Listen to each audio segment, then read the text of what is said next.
சரி. இன்னைக்கு கொலோசியர் 1ஆம் அதிகாரம் அதோடைய விளக்கத்த பார்க்கலாம். சரிங்களா? அதை பார்த்தீங்கன்னா, கொலோசே அப்படிங்கிறது நம்ம ஏற்கனவே அது முகவரியில பார்த்துருக்கோம். ஸோ அதில பார்த்தீங்கன்னா, கொலோசே அப்படிங்கிறது பட்டணம். சரிங்களா? ஒரு பட்டணம். அதில முதல் 2 வசனங்கள் ஆ வாழ்த்து. சரிங்களா? முதல் 2 வசனங்கள் வாழ்த்து. பொதுவா வந்து அவருடைய எல்லா நிருபங்களையும் பார்த்தீங்கன்னா, முதல் அதிகாரத்தில வாழ்த்துல ஆரம்பிச்சு, கடைசி அதிகாரத்தில வாழ்த்தி ஆசீர்வச்சு முடிப்பார். ஸோ இதுலேயும் அதே மாரி தான் வந்து செஞ்சிருக்கார். சரிங்களா?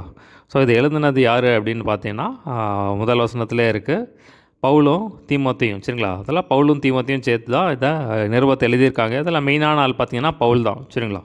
இப்போ இவர் நிறுவின சபை தான் இந்த கொலோசே சபை. சரிங்களா? ஸோ முதல் 2 வசனங்கள் வாழ்த்து. முதல் வசனம் வாசிக்கிறேன் நான். தேவனுடைய சித்தத்தினாலே இயேசு கிறிஸ்துவின் அப்போஸ்தலனாகிய பவுலும் சகோதரனாகிய தீமோத்தேயும். சரிங்களா? பார்த்தீங்கன்னா தேவனுடைய சித்தத்தினால தான் வந்து அப்போஸ்தல ஊழியத்தை தேவன் கொடுத்துருக்காரு அப்படின்னு சொல்லி சொல்கிறார். ஸோ பார்த்தீங்கன்னா பவுலும் தீமோத்தேயும் வந்து இந்த நிருபத்தை உங்களுக்கு எழுதியிருக்கோம் அப்படின்னு சொல்லி சொல்கிறார். கொலோசே பட்டணத்திலே கிறிஸ்துவுக்குள் பரிசுத்தவான்களும் விசுவாசிகளுமாக இருக்கிற சகோதரருக்கு எழுதுகிறதாவது. ஸோ பார்த்தீங்கன்னா 2 குரூப்புக்கு எழுதுகிற ஒன்று வந்து பரிசுத்தவான்கள், அடுத்தது விசுவாசிகள். ஸோ பரிசுத்தவான்கள் அப்படின்னா கொஞ்சம் தேர்ந்தவங்க அப்படின்னு சொல்லி வச்சுக்கலாம். சரிங்களா? கர்த்தருக்குள்ளே இருக்கிறவங்க, நல்லா வேத வசனத்தை நல்லா கற்று கொஞ்சம் தேர்ந்து கர்த்தருக்குள்ளே இருக்கிறவங்க. சரிங்களா? பரிசுத்தத்தை நோக்கி போய்கொண்டிருக்கிறவங்க பரிசுத்தவான்கள்னு சொல்லி எழுதுகிறாரு. அடுத்தது விசுவாசிகள்னா விசுவாசிகள் அப்படின்னா புதுசாக ரசிக்கப்பட்டவங்கன்னு சொல்லி நம்ம வச்சுக்கலாம். சரிங்களா? அதனால தான் 2ஆக பிரித்து எழுதுகிறார். ஒன்று வந்து கொஞ்சம் நல்லா கர்த்தருக்குள்ளே இருக்கிறவங்க தேர்ந்தவங்க அப்படின்னு சொல்லி வச்சுக்கலாம். 2ஆவது பார்த்தீங்கன்னா விசுவாசிகள் அப்படின்னா புதுசாக ரசிக்கப்பட்டவங்க, கர்த்தருக்குள்ளே இப்போ தான் வந்திருக்காங்க சொல்லி அந்த மாதிரி நம்ம எடுத்துக்கலாம். சரிங்களா?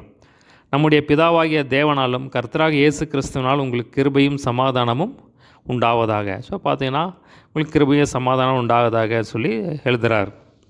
அடுத்த பார்த்தீங்கன்னா 3ஆம் வசனத்திலிருந்து 8ஆம் வசனம் வரைக்கும் அடுத்த பகுதி, 3ஆம் வசனத்திலிருந்து 8ஆம் வசனம் வரைக்கும் அடுத்த பகுதி. அந்த 5ஆம் வசனத்தை தலைப்பாக போட்டு வச்சுக்கோங்க.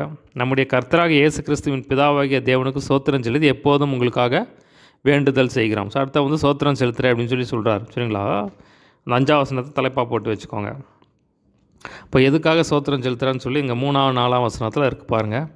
கிறிஸ்து இயேசுவின் மேல் உள்ள உங்கள் விசுவாசத்தையும் பரிசுத்தவான்கள் எல்லோர் மேலும் உங்கள் அன்பையும் குறித்து நாங்கள் கேள்விப்பட்டு பரலோகத்தில் உங்களுக்காக வைத்திருக்கிற நம்பிக்கையின் நிமித்தம் நம்முடைய கர்த்தராகிய இயேசு கிறிஸ்துவின் பிதாவாகிய தேவனுக்கு சோத்திரம் செலுத்தி எப்போதும் உங்களுக்காக வேண்டுதல் செய்கிறோம். சரிங்களா? அப்போ பார்த்தீங்கன்னா 2 காரியத்துக்காக வந்து விசேஷமாக வந்து சோத்திரம் செலுத்தி உங்களுக்காக வேண்டுதல் செய்கிறேன்னு சொல்கிறார். அப்போ விசுவாசம், முதலாவது விசுவாசத்தை குறித்து பாராட்டி எழுதுகிறார். ஸோ நீங்கள் ரொம்ப விசுவாசமாக இருக்கீங்க அப்படின்னு சொல்லி அதுக்காக வந்து தேவனுக்கு ஆண்டவரே இந்த ஜனங்களுக்கு, இந்த விசுவாசிகளுக்கு, பரிசுத்தவான்களுக்கு நல்ல விசுவாசத்தை கொடுத்துருக்கீங்க, அதுக்காக வந்து நான் சோத்திரம் செலுத்துகிறேன்னு சொல்லி அதுக்காக வந்து சோத்திரம் பண்ணி எழுதுகிறாரு. அடுத்த பார்த்தீங்கன்னா பரிசுத்தவான்கள் மேலும் உங்கள் அன்பையும் குறித்து நான் கேள்விப்பட்டேன். ஸோ ரொம்ப விசுவாசமாக இருக்காங்க. அடுத்து பார்த்தீங்கன்னா ஜனங்கள் மேலே வந்து ரொம்ப அன்பாக இருக்காங்க. சரிங்களா? அந்த 2மே ரொம்ப முக்கியமான காரியம். அன்பு ரொம்ப முக்கியம், விசுவாசம் ரொம்ப முக்கியம். சரிங்களா? அப்போ பார்த்தீங்கன்னா இது 2மே உங்களுக்கு இருக்குது சொல்லி அதுக்காக சோத்திரம் செலுத்துகிறேன்னு சொல்லி எழுதுகிறார். பரலோகத்தில் உங்களுக்காக வைத்திருக்கிற நம்பிக்கையின் நிமித்தம் அப்படின்னு சொல்லி சொல்கிறார். ஸோ பரலோகத்தில் என்ன நம்பிக்கை அப்படின்னா, ஸோ ஒருத்தங்க ரட்சிக்கப்பட்டாங்க அப்படின்னாலே தேவன் என்ன பண்ணுறார் அப்படின்னா, நம்ம ரட்சிப்பை கடைசி வரை காத்து கொண்டவனா நம்ம வந்து நமக்கு ஆண்டவர் வந்து நித்திய ஜீவனை கொடுக்குறார். சரிங்களா? பார்த்தீங்கன்னா ஆண்டவர் நம்ம யோவான் 14 சொல்கிற ஆண்டவர் சொல்கிறார், உங்களுக்கு அவர் ஸ்தலத்தை ஆயத்தம் பண்ணிகிட்ருக்க அப்படின்னு சொல்லி சொல்கிறார். அப்போ ஸ்தலத்தை நமக்கு வச்சுருக்காரு, பரலோகத்தை வாக்கு பண்ணுறாரு. நம்ம ஓட்டத்தை வெற்றிகரமாக முடிச்சா நீதியின் இடத்த வச்சுருக்காரு, நமக்காக நிறையா ரிவார்ட்ஸை வச்சுருக்காரு. சரிங்களா? நிறையா பரிசு பொருட்களை வச்சுருக்கார். பேதுரு எழுதும்போது இல்லை, பரலோகத்தில் உங்களுக்கு சுதந்திரம் வைக்கப்பட்டிருக்கிறது என்று சொல்லி அப்படின்னு சொல்லி எழுதுகிறார். பரலோகத்தில் நமக்கு சுதந்திரங்கள் வைக்கப்பட்டிருக்கு, சொத்துக்கள் வைக்கப்பட்டிருக்கு அப்படின்னு சொல்லி சொல்கிறார். அது மாதிரி நம்ம இங்கே செய்கிற ஒவ்வொரு நன்மையான காரியங்களுக்கும் மேலே வந்து ஆண்டவர் வந்து அதுக்கான ரிவார்டை வந்து வச்சுருக்கார். ஸோ அதுதான் பரலோகத்தில் நமக்கு வைத்திருக்கிற நம்பிக்கை. சரிங்களா? அந்த நம்பிக்கை நிமித்தம் கர்த்தராகிய இயேசு கிறிஸ்துவின் பிதாவாகிய தேவனுக்கு சோத்திரம் செலுத்தி எப்பொழுதும் உங்களுக்காக வேண்டுதல் செய்கிறோம். ஸோ பார்த்தீங்கன்னா இதுக்காக வந்து நான் வேண்டுதல் விசுவாசத்துக்காகவும் அன்புக்காகவும் பரலோகத்தில் வைத்திருக்கிற நம்பிக்கை நிமித்தம் உங்களுக்காக வேண்டுதல் உங்களுக்காக சோத்திரம் செலுத்தி வேண்டுதல் செய்கிறோம் அப்படின்னு சொல்லி சொல்கிறார். அந்த நம்பிக்கை குறித்து நீங்கள் முன்னமே சத்திய வசனமாகிய சுவிசேஷத்தினாலே கேள்விப்பட்டீர்கள்.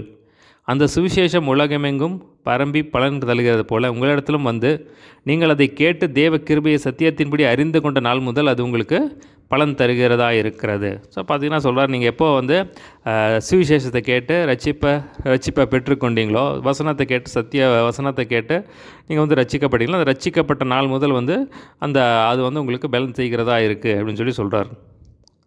அதை எங்களுக்கு பிரியமான உடன் வேலையாலும் உங்களுக்காக கிறிஸ்துவின் ஊழியக்காரனமாக இருக்கிற எப்பாப்ராவின் இடத்துல நீங்கள் கற்றறிந்திருக்கிறீர்கள். ஸோ பார்த்தீங்கன்னா இந்த எப்பாப்ரா அப்படிங்கிறது யாருன்னு பார்த்தீங்கன்னா அவருடைய இந்த சபையின் பாஸ்டர். சரிங்களா? அப்போ இந்த சபையை நிறுவனது பார்த்தீங்கன்னா பவுல். பார்த்தீங்கன்னா அந்த சபையை நடத்துறது யாருன்னு பார்த்தீங்கன்னா அப்போ நடத்திட்டு இருந்தது யார் அப்படின்னு பார்த்தீங்கன்னா எப்பாப்ரா. சரிங்களா? அப்போ பார்த்தீங்கன்னா அவர்கிட்ட தான் இதெல்லாம் கேட்டறிகிறார். ஸோ அவர் தான் இதெல்லாம் சொல்லியிருக்காரு. இவங்க வந்து ரொம்ப விசுவாசமுள்ள ஜனங்கள், அன்புள்ள ஜனங்கள், கர்த்தர் மேலே ரொம்ப விசுவாசமாக இருக்காங்க, ஜனங்கள் மேலே அன்பாக இருக்காங்க அப்படின்னு சொல்லி ஆனால் எப்பாப்ரா கிட்ட வந்து கேட்டறிந்தேன்னு சொல்லி அப்போ எப்பாப்ரா தான் இந்த சபையினுடைய போதகராக மெய்ப்பராக இருந்திருக்கார். சரிங்களா? அவங்க கிட்ட வந்து நீங்கள் வந்து அவர் வந்து உங்களுக்கு நிறையா சொல்லி கொடுத்துருக்காரு அப்படின்னு சொல்லி சொல்கிறார். ஆவிக்குள்ளான உங்கள் அன்பையும் அவனே எங்களுக்கு தெரியப்படுத்தினான். ஸோ பார்த்தீங்கன்னா நீங்கள் வந்து ரொம்ப அன்புள்ளவர்கள், விசுவாசமும். ஸோ அதெல்லாம் பார்த்தீங்கன்னா உங்கள் ஆவிக்குரிய நிலைமையும் பார்த்தீங்கன்னா அவர் தான் உங்களை பற்றி என்கிட்ட சொன்னார் அப்படின்னு சொல்லி சொல்கிறார். அடுத்த பார்த்தீங்கன்னா 9ஆம் வசனத்திலிருந்து 11ஆம் வசனம் ஜெபம். சரிங்களா? அப்போ பார்த்தீங்கன்னா இது ஆவிக்குரிய வாழ்க்கைக்கு செய்ய வேண்டிய ஜெபம். எப்படி எபேசில் பிலிப்பியரில் நிறைய ஆவிக்குரிய ஜெபங்கள் செய்கிறோம், அதே மாதிரி இதுலேயும் பார்த்தீங்கன்னா ஒரு 5 ஜெபங்கள், ஒரு 5 ஜெபங்களை செய்கிறார். சரிங்களா? அது முக்கியமான ஜெபம், ஆவிக்குரிய வளர்ச்சிக்கு செய்ய வேண்டிய ஜெபம். சரிங்களா? சொல்ல பார்த்தீங்கன்னா அந்த 11ஆம் வசனம் பின்பகுதியை தலைப்பாக போட்டு வச்சுக்கோங்க. உங்களுக்காக வேண்டுதல் செய்கிறோம். சரிங்களா? 9 முதல் 11 வரை அடுத்த பகுதி. அந்த 11ஆம் வசனம் பின்பகுதி பாருங்கள், உங்களுக்காக வேண்டுதல் செய்கிறோம் இருக்குங்களா? தலைப்பாக போட்டு வச்சுக்கோங்க. அதுதான் தலைப்பு, ஜெபம். சரிங்களா? வேண்டுதல் ஆவிக்குரிய வாழ்க்கைக்கு செய்ய வேண்டிய முக்கியமான ஒரு 5 ஜெபங்களை சொல்கிறார். இது நிமித்தம் நாங்கள் அதை கேட்ட நாள் முதல் உங்களுக்காக இடைவிடாமல் ஜெபம் பண்ணுகிறோம். நீங்கள் எல்லா ஞானத்தோடும் ஆவிக்குரிய விவேகத்தோடும் ஒரு சித்தத்தை அறிகிற அறிவினால் நிரப்பப்பட. ஸோ இதுதான் முதல் ஜெப குறிப்பு. என்ன முதல் எதுக்காக ஜெபம் பண்ணுறோன்னா அவருடைய சித்தத்தை அறிகிற அறிவில் நிரப்பப்படணும். சரிங்களா? ஸோ பார்த்தீங்கன்னா அது ரொம்ப முக்கியமான ஒரு ஜெபம். சரிங்களா? அவருடைய சித்தத்தை அறிகிற அறிவினால் நம்ம நிரப்பப்படணும் அப்படிங்கிறது ரொம்ப முக்கியமான ஒரு ஜெபம். சரிங்களா? இப்போ 2 வகையான சித்தம் இருக்குது. சரிங்களா? ஒன்று வந்து பொதுவான சித்தம், அடுத்தது வந்து ஒவ்வொருத்தரையும் குறித்து தனிப்பட்ட தேவ சித்தம். சரிங்களா? அப்போ பொதுவான சித்தம் அப்படின்னு சொல்லி பார்த்தோம்னா, பொதுவான சித்தம் அப்படின்னா பார்த்தீங்கன்னா இப்போ எல்லோரும் ரட்சிக்கப்படணும், எல்லோரும் அபிஷேகம் பண்ணணும், எல்லோரும் ஞானஸ்தானம் பண்ணணும், எல்லோரும் பரிசுத்தமாக வாழணும், எல்லோரும் நீதி செய்யணும், எல்லோரும் உண்மையாக இருக்கணும். ஸோ இது வந்து பொதுவான சித்தம். சரிங்களா? எல்லாருமே வந்து கடைசி வரைக்கும் வந்து ரட்சிப்பை காத்துக்கொள்ளும். இது வந்து பொதுவான சித்தம், எல்லாருமே செய்ய வேண்டியது வந்து பொதுவான சித்தம். இன்னொன்று சித்தம் அப்படின்னா தனிப்பட்ட சித்தம். ஒவ்வொருத்தருக்கும் ஒரு தனிப்பட்ட சித்தத்தை ஆண்டவர் வச்சுருப்பார். அதாவது நீ வந்து ஒருத்தர் ஒவ்வொரு மாதிரி ஆண்டவர் வந்து அழைச்சிருப்பார். சரிங்களா? ஒருத்தர் வந்து மெய்ப்பரை அழைச்சிருக்கலாம், ஒருத்தர் சுவிசேஷரை அழைச்சிருக்கலாம், ஒருத்தர் போதகராக அழைச்சிருக்கலாம். ஸோ அது வந்து தனிப்பட்ட சித்தம். ஸோ அந்த சித்தத்தை அறிகிற அறிவை வந்து நீங்கள் அறிஞ்சிக்கணும். அப்போ ஒவ்வொருத்தர் குறித்து ஒரு திட்டங்கள் வேறு. சரிங்களா? அப்போ ஆண்டவர் ஒவ்வொருத்தருக்கு குறித்த திட்டங்கள், இலக்குகள் வேறு. சரிங்களா? அப்போ அதை வந்து நீங்கள் அறிஞ்சிக்கணும் அப்படின்னு சொல்லி அதுக்காக ஜெபம் பண்ணுறேன்னு சொல்லி சொல்கிறார். 10ஆம் வசனம் பாருங்கள். 2வது சகல விதமான நற்கிரியைகளும் ஆகிய கனிகளை தந்து. ஸோ பார்த்தீங்கன்னா நல்ல கனி கொடுக்கணும். நீங்கள் செய்கிற நற்கிரியையை பார்த்தீங்கன்னா அது கனிகள். இப்போ யாருக்காவது ஏழைக்கு உதவி செஞ்சிங்கன்னா அப்போ தயவு என்னும் கனியை நீங்கள் காண்பிக்கிற, அன்பாக பேசுனீங்கன்னா அன்பு என்னும் கனியை வந்து நீங்கள் கொடுக்குறீங்க. யாருக்காவது உதவி செஞ்சிங்கன்னா அதுவும் பார்த்தீங்கன்னா எல்லாமே நற்கிரியைகளாக கனி தான். இப்போ எல்லாமே சேர்ந்தது தான் அந்த மாதிரி கனி தர்றது. சரிங்களா? இப்போ பார்த்தீங்கன்னா ஆவியின் கனி சகல நற்குணத்திலும் நீதியிலும் உண்மையிலும் விளங்கும்னு சொல்லி நான் பார்க்குறோம். அதே மாதிரி கலாத்தியர் 5 ஆவியின் கனின்னு சொல்லி அந்த 9 காரியங்கள் நம்ம பார்க்குறோம். அப்போ எல்லாமே சேர்ந்து தான் அந்த கனிகளை தரணும் அப்படின்னு சொல்லி ஜெபம் பண்ணுறேன்னு சொல்லி 2வது சொல்கிறார். அடுத்தது பார்த்தீங்கன்னா தேவனை அறிகிற அறிவில் விருத்தி அடைய. ஸோ தேவனை அறிய தான் நம்ம என்ன பண்ண முடியும்னா தேவனிடத்தில் நம்ம நெருங்க முடியும். சரிங்களா? தேவனை பற்றி அறிய தான் நம்ம தேவனிடத்தில் நெருங்க முடியும். அப்போ தேவனை அறிகிற அறிவில் நீங்கள் இன்னும் வந்து அதிகமாக வளரணும் அப்படின்னு சொல்லி சொல்கிறார். ஸோ தேவனை அதிகமாக அறியணும் அப்படின்னா நம்ம என்ன பண்ணணும் அப்படின்னா அதிகமாக வேதத்தை வாசிக்கணும். சரிங்களா? அப்போ பேதுரு எழுதுகிறாரு, நீங்கள் வளரும்படி புதிதாய் பிறந்த குழந்தைகளைப் போல களங்கமில்லாத ஞானப்பாலின் மேல் வாஞ்சியாருங்கள். இப்போ வளரணும் அப்படின்னா அதுக்கு குறுக்கு வழியே கிடையாது. சரிங்களா? வளரணும் அப்படின்னா வசனத்தை அதிகமாக வாசிக்கணும். அப்போ தான் தேவனை பற்றி நம்ம அறிந்து கொள்ள முடியும். 4வது பார்த்தீங்கன்னா கர்த்தருக்கு பிரியமாக அவர் பிரியமுண்டாக அவருக்கு பாத்திரராய் நடந்து கொள்ளவும். ஸோ அவருக்கு வந்து பாத்திரமாக இப்போ தேவனுக்கு நீங்கள் பிரியமாக நடக்கணும் அப்படின்னு சொல்லி அதுக்காக ஜெபம் பண்ணுறப்போ அப்போ நம்ம ரட்சிக்கப்பட்டனா தேவனுடைய பிள்ளைகள் ஆகிடும். அப்போ தேவன் நம்ம ஊழியத்துக்கு அழைச்சிருந்தா நம்ம ஊழியக்காரர்களாக இருக்கோம்னு வச்சுக்கோங்களேன். அப்போ அப்படியே அதுக்கு பாத்திரராக நடக்கணும், தேவ பிள்ளைகளாக நடக்கணும், அதுக்கு வந்து பாத்திரராக நடக்கணும், அதுக்காக நான் ஜெபம் பண்ணுறேன் அப்படிங்கிறார். சந்தோஷத்தோடு கூடிய எல்லா பொறுமையும் நீடிய சாந்தமும் உண்டாவதற்கு மகிமையான அவருடைய வல்லமையின்படி எல்லா வல்லமையாலும் பலப்படுத்தப்படும் உங்களுக்காக வேண்டுதல் செய்கிறேன். ஸோ இது வந்து 5வது ஜெப குறிப்பு சொல்கிறார். 5வது ஜெபத்தை சொல்கிறாரு. சந்தோஷத்தோடு கூடிய எல்லா பொறுமையும் நீடிய சாந்தமும் உண்டாவதற்கு. சரிண்ணா? பார்த்தீங்களா, அப்போ நம்ம பொறுமையாக இருக்கோம்னு வச்சுக்கோங்க. அப்போ பொறுமை எல்லாமே பார்த்தீங்கன்னா தேவன் கொடுக்குறது தான். சரிங்களா? அப்போது ஒரு கஷ்டமான காரியம் வருது, அதில் நம்ம பொறுமையை கடைப்பிடிக்கிறது வந்து இது வந்து சூப்பர் நேச்சுரல். சரிங்களா? அப்போ நம்ம எல்லாருமே டக்குன்னு பொறுமையாக இருக்க மாட்டாங்க. அப்போது தேவன் அந்த வல்லமையால் நம்ம நிரப்புனா தான் நம்ம அந்த பொறுமையாக இருக்க முடியும். இப்போ சாந்தமாக இருக்கிறது அப்படின்னு எல்லாராலையும் சாந்தமாக இருக்க முடியாது. ஏதாவது ஒன்று டக்குன்னு எதிர்த்து பேசிடுவாங்க, சண்டை போட்டுருவாங்க. சரிங்களா? அப்போ சாந்த குணம் இருந்துச்சுன்னா வந்து நாம் அந்த மாதிரி செய்ய மாட்டோம். அப்போ அதுக்கு என்ன தேவை அப்படின்னா, தேவனுடைய வல்லமையினால் நம்ம பலப்படணும். சரிங்களா? அதெல்லாம் நீங்கள் பெறணும் அப்படின்னு சொல்லி தான் சொல்கிறேன். அதுக்காக வந்து ஜெபம் பண்ணுறேன் அப்படின்னு சொல்லி சொல்கிறார். சரிங்களா? இப்போ பார்த்திங்கன்னா அந்த ஆவியின் கனி வந்து சூப்பர் நேச்சுரல். ஸோ அதெல்லாம் பார்த்திங்கன்னா பொறுமையாக இருக்கிறது, சாந்தமாக இருக்கிறது, இதெல்லாம் பார்த்திங்கன்னா சூப்பர் நேச்சுரல் ஆண்டவர் கொடுக்குறது தான். ஸோ அப்போ அதுக்கெல்லாம் தேவ வல்லமை தேவை. ஸோ அதெல்லாம் உங்களுக்கு கிடைக்கணும் அப்படின்னு சொல்லி உங்களுக்காக வேண்டுதல் செய்கிறேன் அப்படின்னு சொல்லி சொல்கிறார். அடுத்த பாருங்கள், 12ஆம் வசனத்திலிருந்து 14ஆம் வசனம் வரைக்கும் அடுத்த பகுதி 12 முதல் 14 வரை. அந்த 14ஆம் வசனத்தை தலைப்பாக போட்டுக்கலாம். குமாரனாகிய அவருக்குள் அவருடைய இரத்தத்தினாலே பாவ மன்னிப்பாகிய மீட்பு நமக்கு உண்டாயிருக்கிறது. ஸோ அந்த 14ஆம் வசனத்தை தலைப்பாக போட்டு வச்சுக்கோங்க. 12ஆம் வசனம் பாருங்கள். ஒளியிலுள்ள பரிசுத்தவான்களுடைய சுதந்திரத்தில் பங்கடைவதற்கு நம்மை தகுதி உள்ளவராக்கினவரும். ஸோ பார்த்திங்கன்னா அந்த இடத்துல சொல்கிறாரு, ஒளியில் உள்ள பரிசுத்தவான்களுடைய சுதந்திரத்தில். ஸோ பார்த்திங்கன்னா ஒளியில் உள்ள பரிசுத்தவான்கள்னால் பரலோகத்துக்கு போய் சேர்ந்தவங்க. சரிங்களா? யார் கர்த்தருக்காக வாழ்கிறாங்களோ அவங்க பரலோகத்தில் தேவனோட ஒளியில் நடப்பாங்க. ஸோ அந்த சுதந்திரத்தில் நீங்கள் படைகிறது நீங்கள் தகுதி உள்ளவராகணும் அப்படின்னு சொல்லி சொல்கிறார். தகுதி உள்ளவராக்கினவரும் இருளின் அதிகாரத்தினின்று நம்மை விடுதலையாக்கி நமது அன்பின் குமாரனுடைய ராஜ்யத்திற்கு உட்படுத்தவருமாக இருக்க பிதாவை ஸ்தோத்தரிக்கிறோம். ஸோ இப்போ இந்த இடத்துல சொல்கிறாரு, இருளின் அதிகாரத்தை முன்னாடி வந்து சாத்தான் வந்து நம்முடைய மனக்கண்களை குருடாக்கி வச்சதுனால நம்ம வந்து இருளில் இருந்தோம், பாவத்தில் இருந்தோம். ஸோ பார்த்தீங்கன்னா எதோ வணங்கிட்டு இருந்தோம். ஆனால் பார்த்தீங்கன்னா இயேசு கிறிஸ்து அந்த ரட்சிப்பின் சுவிசேஷம், ரட்சிப்பின் ஒளி தெரிஞ்சதுக்கப்புறம் பார்த்தீங்கன்னா ரட்சிக்கப்பட்டோம். அப்போ பார்த்தீங்கன்னா இருளின் ராஜ்யத்திலிருந்து தேவன் என்ன பண்ணார், அன்பின் குமாரனுடைய ராஜ்யத்துக்கு பிதாவானவர் உட்படுத்திட்டு அதுக்காக பிதாவை ஸ்தோத்தரிக்கிறோம் அப்படின்னு சொல்லி சொல்கிறார். குமாரனாகிய அவருக்குள் அவருடைய இரத்தத்தினாலே பாவ மன்னிப்பாகிய மீட்பு நமக்கு உண்டாயிருக்கிறது. அப்போ இயேசு கிறிஸ்து சிலுவையில் செஞ்ச ரத்தத்தினால நமக்கு பாவ மன்னிப்பாகிய மீட்பு நமக்கு கிடச்சிருக்கு அப்படின்னு சொல்லி சொல்கிறார். ஸோ முன்னாடி பாவத்தில் உழந்து கிடந்தோம், ஆனால் இயேசு கிறிஸ்துவின் ரத்தம் நம்ம பாவத்தை கழுவி சுத்திகரிக்கிறதா இருக்குன்னு சொல்லி நம்ம வேதத்தில் பார்க்குறோம்.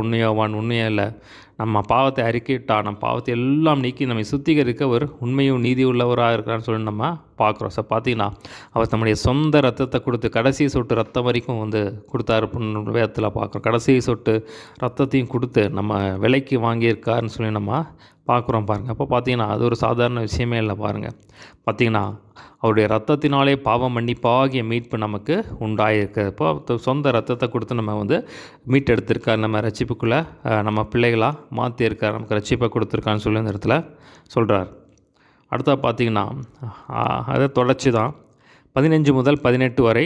இப்போ இயேசு யார் அப்படிங்கிற பற்றி ஒரு இன்ட்ரடக்ஷன், ஒரு சின்ன குறிப்பு பற்றி இந்த இடத்துல நம்ம பார்க்க முடியும். இப்போ இயேசு கிறிஸ்து யார், எப்படி சிறந்தவர், மேன்மையானவர் அப்படிங்கிறது இந்த இடத்துல இருக்கும். 15 முதல் 18 வரை. அது 15ஆம் வசனத்தை தலைப்பாக போட்டு வச்சுக்கலாம்.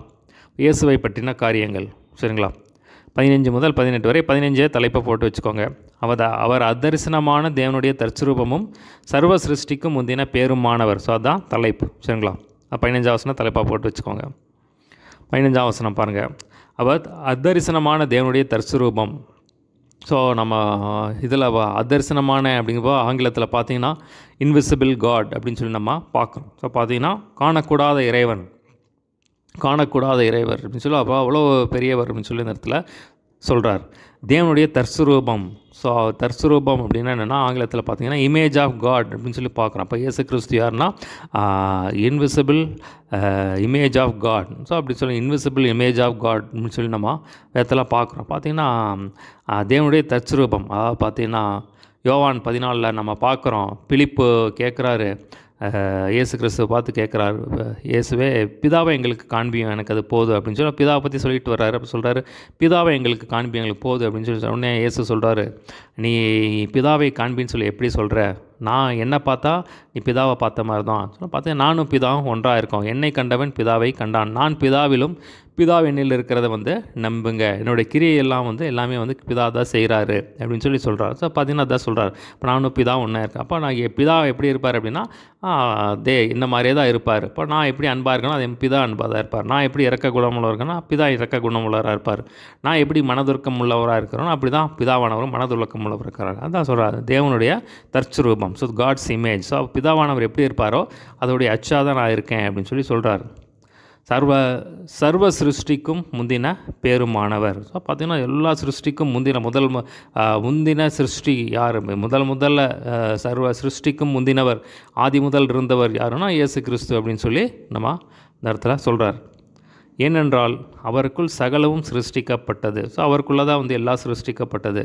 பரலோகத்தில் உள்ளவைகளும் பூலோகத்தில் உள்ளவையாக காணப்படுகிறவைகளும் காணப்படாதவை சகல வஸ்துக்களும், சிங்காசனங்கள், கர்த்தத்துவங்கள் ஆனாலும் துரைத்தனங்கள் ஆனாலும் அதிகாரங்களான சகலம் அவரை கொண்டும் அவருக்கென்றும் சிருஷ்டிக்கிறது. இப்போ எல்லாமே அவரை கொண்டு அவருக்காக சிருஷ்டிக்கப்பட்டிருக்கு. இருக்கிற எல்லா அதிகாரங்கள், எல்லா துரைத்தனங்கள், கர்த்தத்துவங்கள், சிங்காசனங்கள், எல்லா அதிகாரம், ஆளுகை எல்லாமே பார்த்திங்க ஒவ்வொரு பொருளுமே பார்த்திங்கன்னா அவரை கொண்டு அவருக்காகவும் தான் சிருஷ்டிக்கப்பட்டிருக்கு அப்படின்னு சொல்லி அந்த இடத்துல சொல்கிறார்.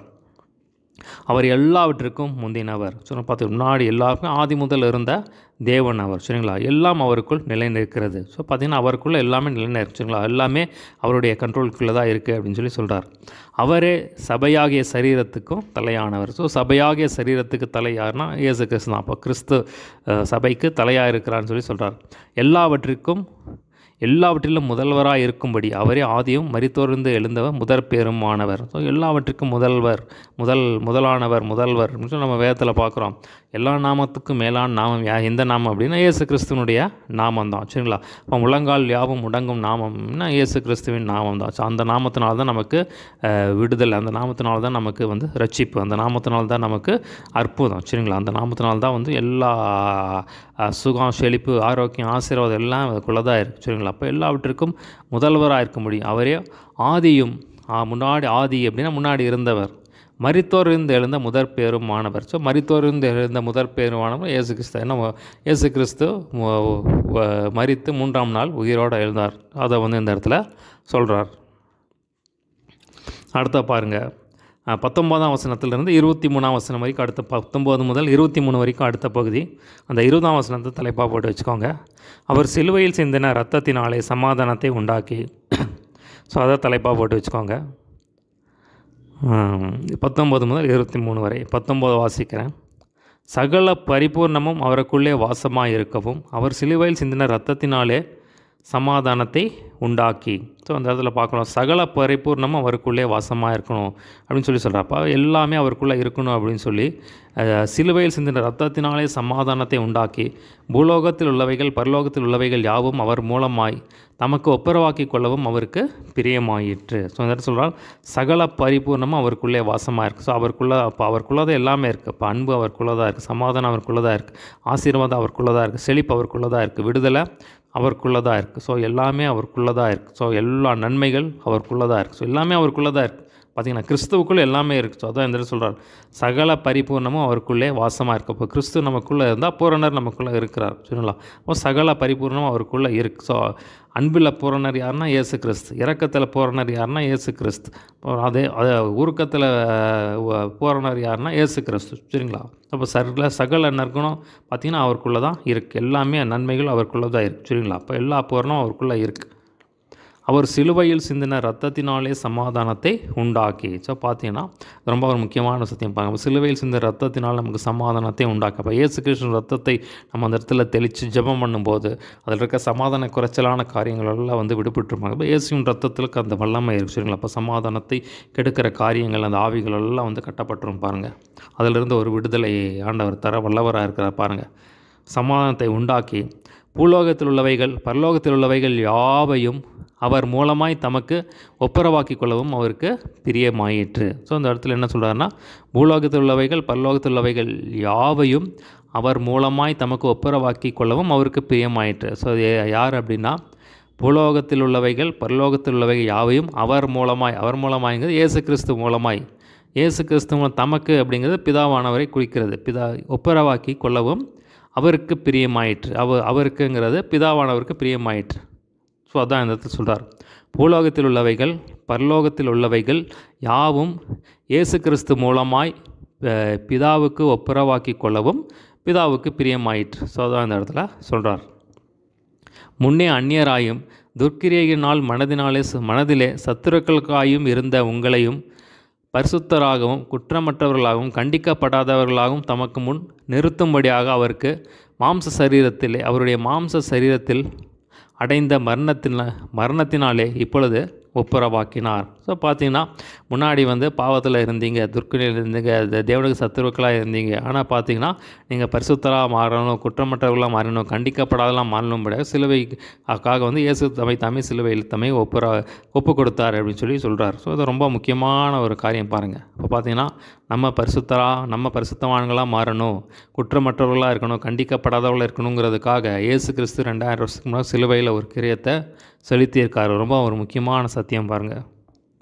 நீங்கள் கேட்ட சுவிசேஷத்தினாலே உண்டாக்கும் நம்பிக்கையை விட்டு அசையாமல் ஸ்திரமாயும் உறுதியாயும் விசுவாசத்தில் நிலைத்திருப்பீர்களானால் அப்படி ஆகும். ஸோ எப்போ அப்படி ஆகும்னா, நீங்கள் சுவிசேஷத்தை கேட்டு எப்போ ரட்சிக்கப்பட்டீங்களோ அந்த ரட்சிப்பை நீங்கள் அந்த விசுவாசத்தை நீங்கள் அந்த நம்பிக்கையை நீங்கள் கடைசி விடக்கூடாது. அப்போ இயேசு கிறிஸ்துவை நீங்கள் உறுதியாக பிடிச்சிக்கணும், சத்தியத்தை நீங்கள் உறுதியாக பிடிச்சிக்கணும், வார்த்தையை நீங்கள் உறுதியாக பிடிச்சிக்கணும். அப்படி இருந்தீங்கன்னா நீங்கள் என்ன ஆயிடுவீங்க, நீங்கள் பரிசுத்தராகவும் குற்றமற்றவர்களும் கண்டிக்கப்படாத மாறி அதில் அப்படியா தேவன் உங்களை மாற்றுவார் அப்படின்னு சொல்கிறார்.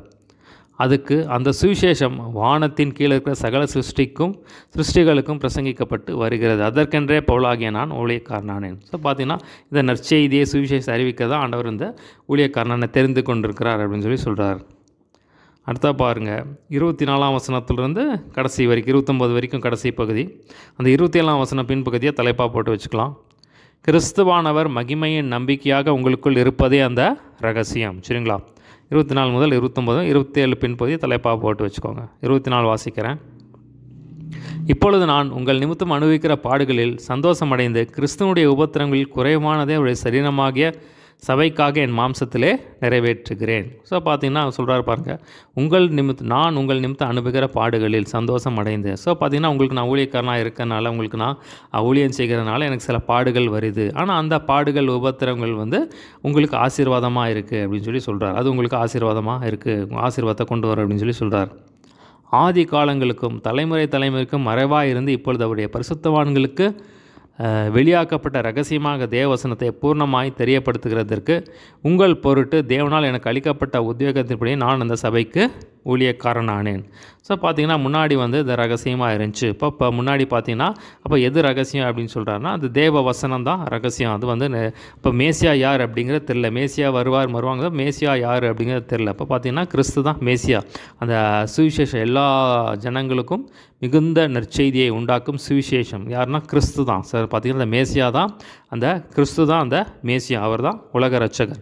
சரிதான், அவர் தான் இந்த மனுஷகுமாரன். சரி, இது அவர் தான் மெய்யான ஒளி. ஸோ அவர் தான் வழியும் சத்தியமும் ஜீவனமானவர், மெய்யான திராட்சை செடி. அவர் தான் இருளில் இருக்கிற ஜனங்களுக்கு வெளிச்சம் இயேசு கிறிஸ்து தான். சரிங்களா? உலகத்தில் எந்த மனுஷையும் பிரகாசிப்பிக்கிற மெய்யான ஒளி இயேசு கிறிஸ்து தான். ஜனங்களுக்கு விடுதலை யாருன்னா இயேசு கிறிஸ்து தான். அப்போ அதுதான் சத்தியம், அந்த சுவிசேஷம். சரிங்களா? அது ரகசியமாக இருந்துச்சு. அப்போ பார்த்தீங்கன்னா அந்த சுவிசேஷம் தான் அந்த ரகசியம் அப்படின்னு சொல்கிறார். அந்த தேவவசனம், கிறிஸ்துவை பற்றின அந்த சத்தியம், உபதேசம், சிலுவை பற்றின உபதேசம், அதுதான் அந்த சத்தியம், அந்த ரகசியமாக இருந்த சத்தியம். அதை தெரிவிக்கிறதுக்காக நான் உங்களுக்கு ஊழியக்காரனாக இருக்கேன் அப்படின்னு ஊழியக்காரனானே அப்படின்னு சொல்கிறார். புறஜாதிகளுக்குள்ளே விளங்கிய இந்த ரகசியத்தில் உள்ள மகிமையின் ஐஸ்வர்யம் இன்னதென்றும் தேவன் தம்முடைய பரிசுத்தவான்களுக்கு தெரியப்படுத்த சித்தமானார். ஸோ பார்த்தீங்கன்னா இப்போ இந்த ரகசியத்தை தேவன் உங்களுக்கு தெரியப்படுத்த சித்தமானார். ஸோ பார்த்தீங்கன்னா கிறிஸ்துவானவர் மகிமையின் நம்பிக்கையாக உங்களுக்குள் இருப்பதே அந்த ரகசியம். ஸோ ரொம்ப ஒரு முக்கியமான ஒரு சத்தியம் பாருங்கள். கொலோசியர் 1:27. ஸோ ஒருத்தர் சொன்னார், இருக்கத்திலேயே பெரிய ஒரு ரகசியம் இதுதான், நம்ம இருக்கிறதுலே எவரெஸ்ட் ரகசியம் அப்படின்னா எவரெஸ்ட் சிகர சத்தியம்னா இதுதான், கிறிஸ்துவானவர் மகிமையின் நம்பிக்கை அவங்களுக்குள் இருப்பதே அந்த ரகசியம். எப்போ நம்ம ரட்சிக்கப்படுறோமோ இயேசு கிறிஸ்து நமக்குள்ளே வருகிறார். ஸோ அவருக்குள்ளே வந்துட்டால் போதும் பாருங்கள், எல்லாமே பார்த்துக்கொள்வார். ஏன்னா போறனாரே உங்களுக்குள்ளே வந்துட்டார். சரிங்களா? அப்போ எல்லாமே நம்ம போதுமானவர். சரிங்களா? அவர் வந்தால், கிறிஸ்து நமக்குள்ளே வந்தால் நம்ம பாவத்திலிருந்து விடுதலை ஆயிடுவோம், இப்போ சாபத்திலிருந்து விடுதலை ஆகும், பிசாசிலிருந்து விடுதலை ஆகும், நமக்குள்ளே சந்தோஷம் வந்துடும், சமாதானம் வந்துடும், செழிப்பு வந்துடும், சுகம் வந்துடும், ஆரோக்கியம் வந்துடும், நமக்கு நம்பிக்கை, நமக்கு எதிர்காலத்தின் நம்பிக்கை அவர் தான். சரிங்களா? அப்போ பார்த்திங்கன்னா அவரை உறுதியாக பிடிச்சிக்கிட்டால் போதும், அவர் சொல்கிறபடி நடந்தால் போதும். பாருங்கள், தேவ வார்த்தையை உறுதியாக பிடிச்சிட்டு நம்ம முன்னாடி போனோம்னா போதும். இப்போ அதுக்கு மேலே என்ன இருக்குது பார்த்தீங்களா? நம்ம சிருஷ்டிகரே நமக்குள்ளே வந்துட்டார். ஸோ அதுதான் பெரிய ரகசியம். கிறிஸ்துவானவர் மகிமையின் நம்பிக்கையாக உங்களுக்குள் இருப்பதே அந்த ரகசியம். வேதத்தில் பார்க்குறோம், உலகத்திலே எந்த மனசையும் பிரகாசிப்பிக்கிற ஒளியே அந்த மெய்யான ஒளின்னு சொல்லி பார்க்குறோம். இன்றைக்கி நம்ம நிறையா சாட்சிகள் நான் பார்க்குறேன். ஒன்றுமே இல்லாதவங்களாம் வருவாங்க,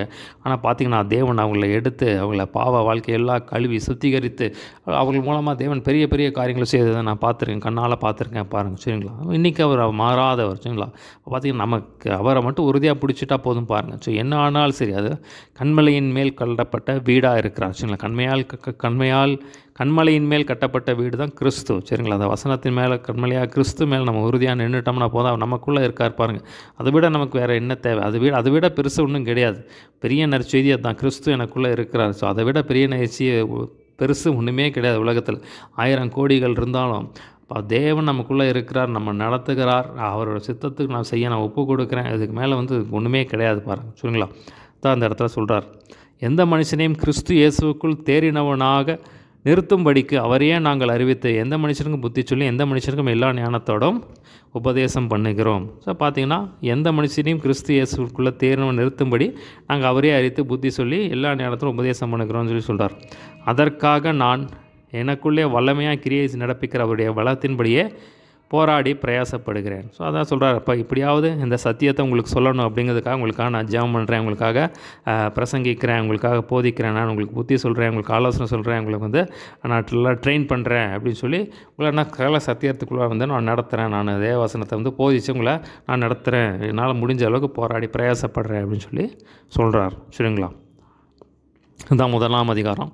ஸோ அதில் என்ன பார்த்தோம்னா வாழ்த்துறதை நம்ம பார்த்தோம். அப்புறம் பார்த்தீங்கன்னா உங்கள் விசுவாசத்திற்காகவும் அன்புக்காகவும் நான் தேவனை சோத்தரிக்கிறேன்னு சொல்லிட்டு அந்த காரியத்தை நம்ம பார்த்தோம். அப்புறம் பார்த்திங்கன்னா ஒரு 5 விதமான ஜெபங்களை பார்த்தோம். சித்தத்தை அறிவில் நிரப்பப்படணும், நற்கிரியைகளாக கனிகளை தரணும், தேவனை அறிகிற அறிவில் விருத்தி அடையணும். அதே மாதிரி பார்த்திங்கன்னா பாத்திரா நடக்கணும், தேவன் பொறுமையும் நீடிய சாந்தமும் கிடைக்கும்படியான வல்லமையை உங்களுக்கு தரணும், அதுக்காக ஜெபம் பண்ணுறேன், அதுக்காக வேண்டுதல் செய்கிறேன்னு சொல்கிறாரு. அப்புறம் தேவன் இருளின் அதிகாரத்திலேருந்து குமாரனுடைய அன்பின் ராஜ்யத்துக்கு கொண்டு வந்துட்டார் அப்படின்னு சொல்லி அந்த காரியத்தை சொல்கிறாரு. அப்புறம் பார்த்திங்கன்னா இயேசு கிறிஸ்து யார் அப்படின்னா, அவன் தரிசனமான தேவனுடைய தரிசனமும் சர்வ சிருஷ்டிக்கும் முந்தின சபைக்கு தலையானவர், எல்லாவற்றுக்கும் முந்தினவர்னு சொல்லி அந்த காரியத்தை நம்ம பார்த்தோம். சிலுவையில் சிந்தின ரத்தத்தினால் நம்ம சமாதானத்தை உண்டாக்கினார் அப்படின்னு சொல்லி நம்ம பார்த்தோம். ஸோ நம்ம பரிசுத்தராகவும் குற்றமற்றவர்களாம் கண்டிக்கப்படாதவர்களாக நம்மை மாற்றும்படியாக தாமே சிலுவையில் தம்மை ஒப்பு கொடுத்தான்னு சொல்லி அந்த காரியத்தை பார்த்தோம். அது மாதிரி பார்த்திங்கன்னா கிறிஸ்துவானவர் மகிமை நம்பிக்கை அவங்களுக்குள்ளே இருக்கிறார், அதுதான் பெரிய ரகசியம் அப்படின்னு சொல்லி சொல்கிறார். சரிங்களா? பார்த்திங்கன்னா அந்த காரியத்தை நம்ம பார்த்தோம். ஒரு சின்ன ஜெபம் முடிச்சிடலாம். எஸ்அப்பா, நீர் எங்களோடு பேசின வார்த்தைக்காய் நன்றி ஆண்டவரே.